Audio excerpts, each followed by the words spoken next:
Welcome everybody to this edition of Attention Talk Video. I'm your host, ADHD and Attention Coach 𝐵𝐔𝐿. Number one, first a big shout out to people that subscribe to our channel. You're very motivating and I'm very excited about this particular video today. There's got a lot chalked up into it, a lot of concepts that I want to deliver to you as best I can. So let's get into it. People with ADHD want to reach their goals and they need to make a plan to do that. People come to me all the time. They want coaching. I could care less about your goals and I could care less about your plans. That's not the problem. Let's use a metaphor to understand it. You might have a goal of running a marathon. When you cross the finish line, you've achieved your goal. In order to do that, you might need to make a plan that you run every day. Okay, that's easy to do. Problem is, people with ADHD, if they make the plan, they don't go run. My job is to coach you to get out to run. If you get out and run every day, you can execute the plan to get to the goal. Make some sense? Yeah. All right. All too often, people sit down and say they're going to do something and they make a plan. I'm going to sit down and do X on Thursday at noon. And they sit down and one, they don't know how to do it. They don't know the cognitive process to do it, or there's some ambiguity and they find themselves rearranging their sock drawer for all I know, and they call themselves a procrastinator for doing that. Understand that core issue is they don't really know what the process is on Thursday when they sit down to do whatever the hell they were supposed to do. That's the part that requires people to think. Thinking is an impairment for people with ADHD, so they don't think about it. That's why they don't do anything about it. So if you watch some of my other videos, I hope you understand ambiguity is the root of a lot of some of this stuff. So anyway, let's move on. Okay.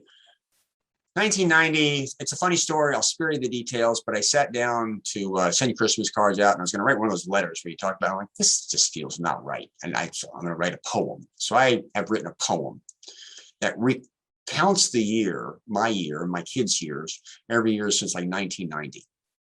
And so what I'm going to do this, and everybody, this is how you activate and how you execute a plan. I have a goal every year to do a poem, right? So I usually schedule a time to do it. It's usually somewhere around Thanksgiving. Sometimes it involves a bottle of wine or maybe more, but needless to say, that helps my creative juices, but that's just the environment. What I do is I go through the year, I take a look at the highlights of that particular year. And then I sit down and I got to write. And since it's a poem and my working memory is challenged, I always start with ho, ho, ho.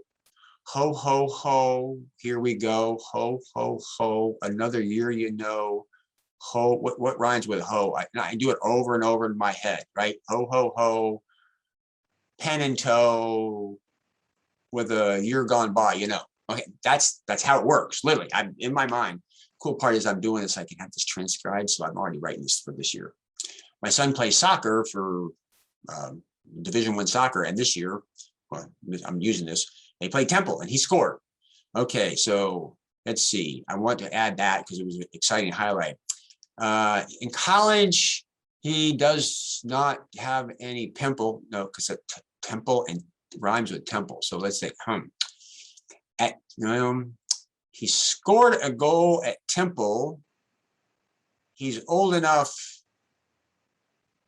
where he doesn't have a pimple. No, okay. I don't know. Do you see the trial and error nature of this? He scored a goal at Temple and smiled with a dimple. There you go. The coach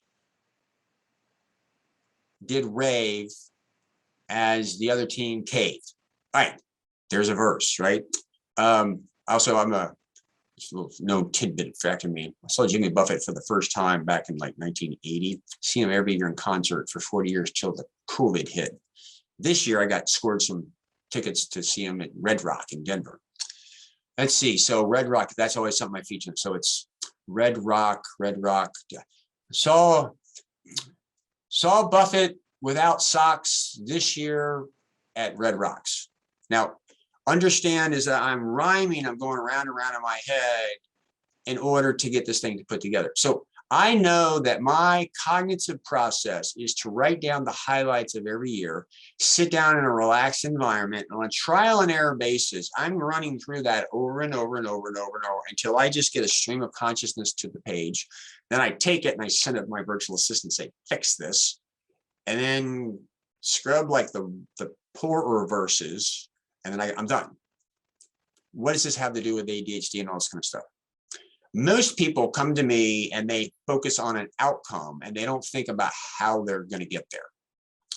Forgive me for this is running long, but another example, I had some people, oh, you really need to send like Christmas cards out. Okay, well, where are you going to get the addresses? Well, I have a spreadsheet and I got them in Outlook. Okay, well, how are you going to get them all together? There's some ambiguity here. Well, I guess what would it be like if you got together and gave it to your friend Marianne? Like, okay, I can get that.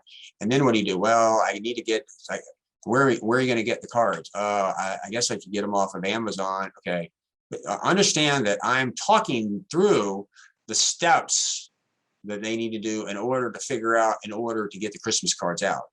And you'll notice spreadsheets and Outlook, how do you get them out? How do you get them consolidated? There's a lot of in there, a lot of thinking that has to be done in order for you to execute it. That's the part you guys out there are skipping. Like, oh, I got to get this done. And you don't think about, oh, what do I do? Or what's my cognitive process in order to get there? You're not self-aware of that. Basically, I coach the how. Like, you know what you're supposed to do, but nobody pays attention to the how.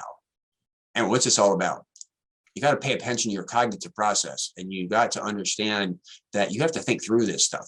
And if you've got ADHD, it's hard to do that inside your head. You usually do it better in groups or with other people, with other resources. And so if there's a lot you're looking around, like all the projects that you have, go look at all of them. I bet you're stuck at one part where you don't know how to do something. You need to go find out how to do the next step.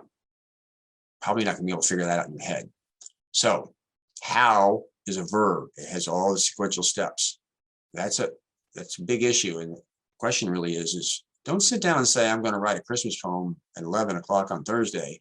You need to understand how you're going to do it before you sit down and do it. Something to think about. Anyway, for newbies out there that watch this for the first time, please subscribe to our channel. For those that watch us on a regular basis, what do you think? Good content, bad content? Can you identify with it? Anyway, I hope I've given you pause to thought. Hope you've enjoyed this edition of Attention Talk Video. Take care.